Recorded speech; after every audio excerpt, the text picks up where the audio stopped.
Good morning, everyone, and welcome to our conversation with the newly elected Senator from Texas, Ted Cruz. I'm Rich Lowry, editor of National Review, and as some of you might know, I've had a little bit of a complicated relationship with Donald Trump. But we had a little bit of a breakthrough, I think, a while ago. I went back to my office, and I found this brown envelope from the White House on my desk. I was very curious what this was. I opened up the envelope, and it's this ripped-out copy of one of my columns that ran in the New York Post. And I consider the New York Post the nation's newspaper. More importantly, the President of the United States considers the New York Post the nation's newspaper. And this is a column I'd written about how Trump was just such a dominating political and cultural presence. There's really no escaping him, even for Republicans who want to try to. And I thought it had a lot of incisive, trenchant commentary in this column. Made no impression on him. What he focused on was the headline that the New York Post editors had put on this column, which was, "There is only Trump." And Trump had taken out his black Sharpie, circled the headline, wrote a big arrow down to it, and wrote, "Rich, so true, Donald J. Trump." So we're going to talk a little bit about nationalism and about the border crisis. And Senator, one thing that really came out of this shutdown fight and the contention over building more barrier at the border is it kind of smoked out a foundational issue where you had top Democrats, Nancy Pelosi among them, saying walls themselves are immoral. You had Democrats saying, comparing our border barrier to the Berlin Wall, the barrier of a totalitarian society meant to keep its people inside rather than people coming illegally from outside. And this raised the question, if you think barriers are immoral, what are you going to do with the barrier we have? And someone you know a lot about, Robert Francis O'Rourke, actually answered this question in an interview and said, yeah, let's break out the bulldozers and knock down the border wall we have in El Paso, Texas. What do you make of this? Look, I think there's a technical description for what's going on, which is that Democrats have gone bat crap crazy.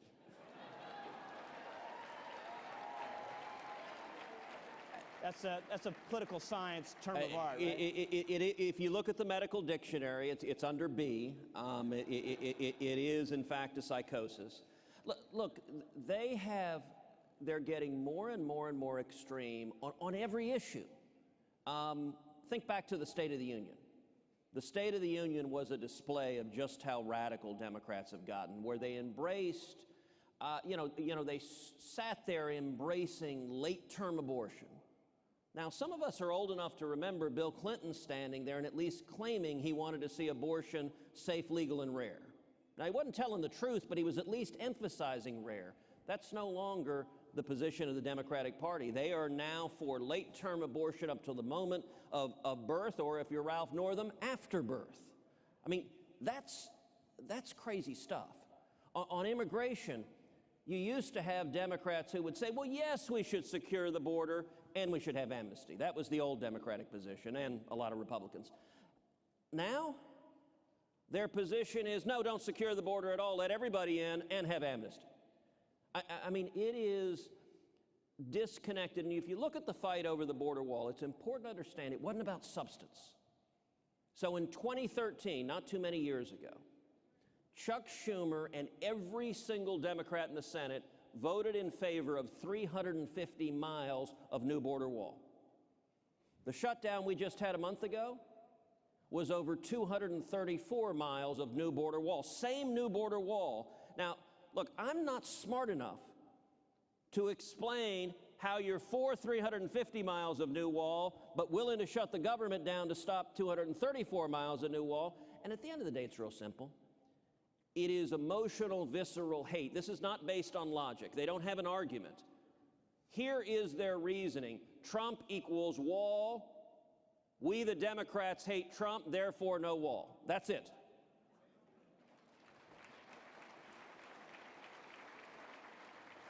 So let me ask you, because I think one of my great frustrations watching how this played out, and I imagine the same is true of a lot of people in the room today, is Republicans had unified control of government in Washington, D.C., if I'm not mistaken, for 2 years. Yes.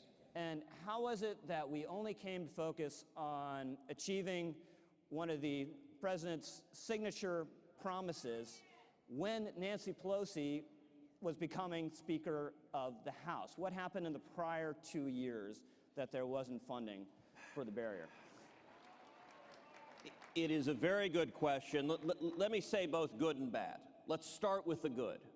I do think with a Republican president, Republican majorities in both houses, I think we won some big, big victories the last 2 years. We shouldn't lose sight of those.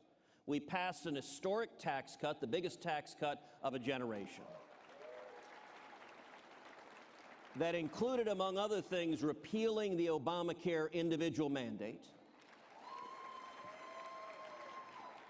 We've repealed job-killing regulations, and we're seeing the lowest unemployment in 50 years. We're seeing wages going up. We're seeing the lowest African-American unemployment that has ever been recorded. We're seeing the lowest Hispanic unemployment that has ever been recorded, which is why the mainstream media won't cover those facts at all. I'm getting there. I'm getting there. It's just getting warmed up. As I said, there's good and bad. I'm going to talk about the good first. We've also seen strong constitutionalist judges confirmed. On foreign policy, we're in the middle of the biggest military rebuild since Ronald Reagan. We've moved our embassy to Jerusalem, and we pulled out of the Iranian nuclear deal. Those are big, big victories, and they're victories that as conservatives we should be grateful we were able to deliver on. Now, you asked quite rightly, why didn't we finish the job on immigration? Why didn't we build the wall? Why didn't we deliver on more promises? I agree with you. We should have done much, much more.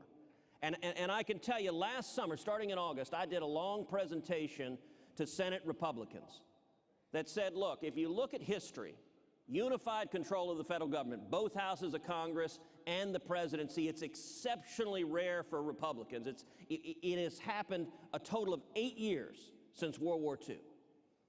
And I said that everyone recognizes there's a real chance we're going to lose at least one house of Congress in November. If that's true, I think at the time there were 183 days to go. And I entitled the presentation, Carpe Diem, seize the day. If we have 183 days left to legislate, let's do that. And what I urged is let's use vehicles that the Democrats can't filibuster. In particular, let's use something called budget reconciliation, which y'all will remember was the vehicle that we passed the tax cut on in 2017.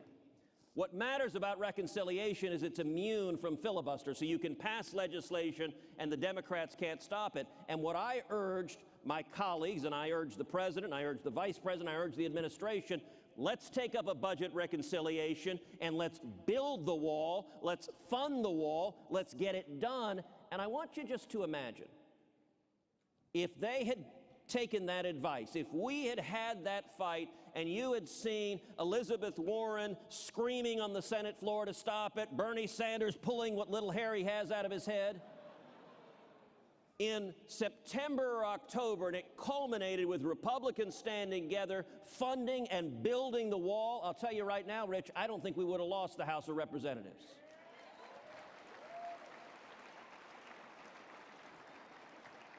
So let's dig a little deeper, because I talked about how in the border fight you saw some foundational issues surfaced.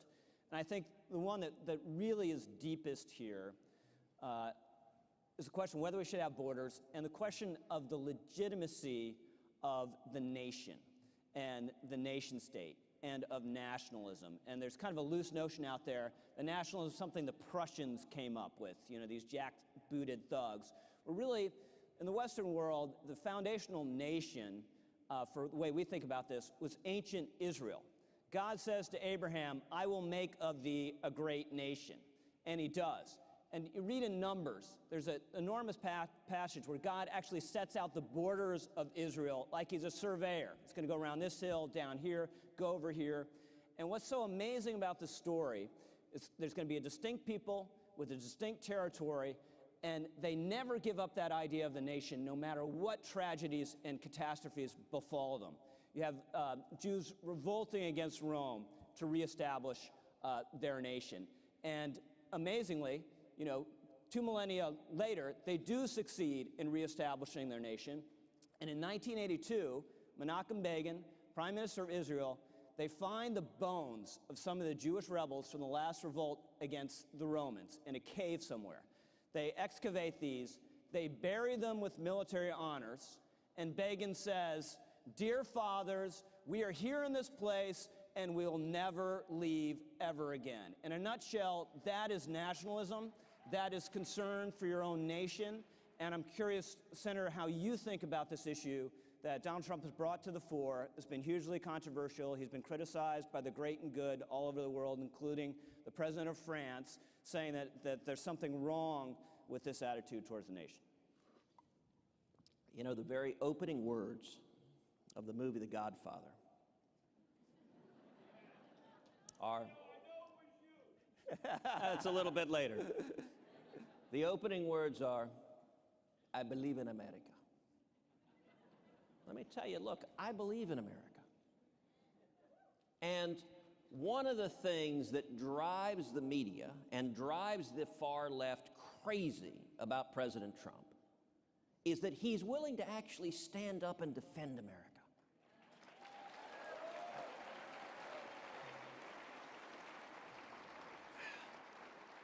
There are many pathologies that afflict the left, but one of them is a fundamental embarrassment about America's greatness. You saw that with Obama. You saw it when he started his presidency going on a worldwide apology tour, where those on the left are embarrassed. They're embarrassed about our prosperity. They're embarrassed about our freedom. You know, we saw it manifested actually just this week, if any of y'all happen to see it, in a really idiotic rant. You're wondering who, because there are a lot of people that could have made that, but this particular one was Bill Maher. And Bill Maher had this rant about, he said, red states want to be blue states. We're the cool people, and they want to be just like us. Now, let me point out it was precisely that arrogant, condescending, smug superiority that is why Hillary Clinton lost and Donald Trump won in 2016.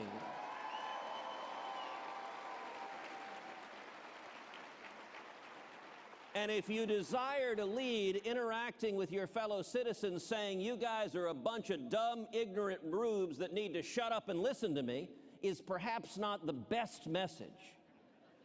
I'll also say, as a Texan, I can say authoritatively, no Texan has ever desired to be from any other state in the country or the history of the universe.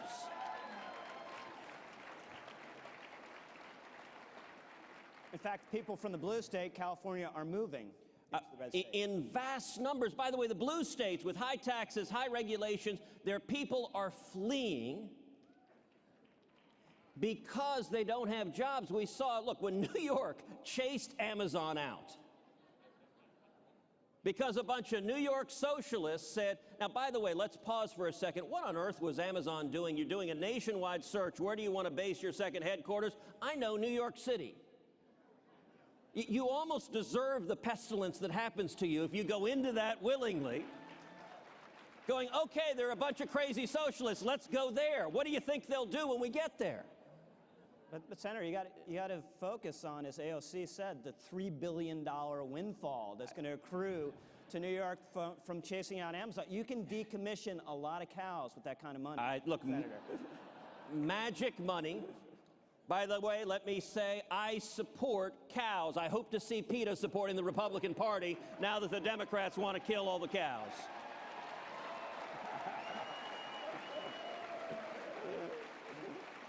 But when it comes to defending America, who we are, look, we are a nation of immigrants. My dad came from Cuba with nothing. But when you come to America as an immigrant, you come because you want to believe in, you want to be part of, you want to be an American. And I'll tell you, being the child of an immigrant makes you love and value and cherish the incredible freedom that is this country.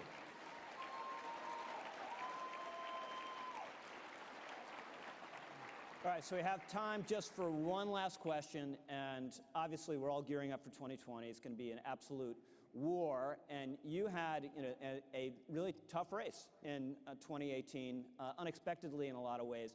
How is what happened in Texas in 2018 a preview for what we might see nationally in 2020? Well, look, I think it foreshadows what we're going to see across the country. In Texas, in my reelection campaign, we saw on the other side they raised over $80 million. They outraised us 3-1. It became the most expensive Senate race in hard money in the history of the United States. Now, what does it mean to be outspent 3-1? It means, for example, our campaign had a total of 18 paid campaign staffers. Beto O'Rourke's campaign had 805. That's the differential we saw on the ground. And what the Democrats managed to do in Texas, they increased Democratic turnout more than 100%. It went from, in 2014, the last off-cycle election, it was at 1.8 million. They raised it all the way to 4 million. Now, fortunately, we turned out 4.2 million Republicans. That was the whole margin of victory. Now, what is the lesson for 2020?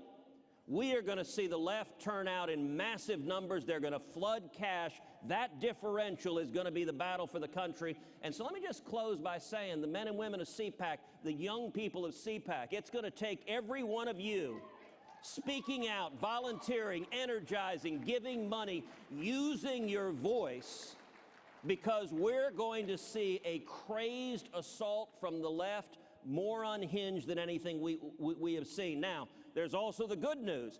If we turn common sense conservatives out, we can win.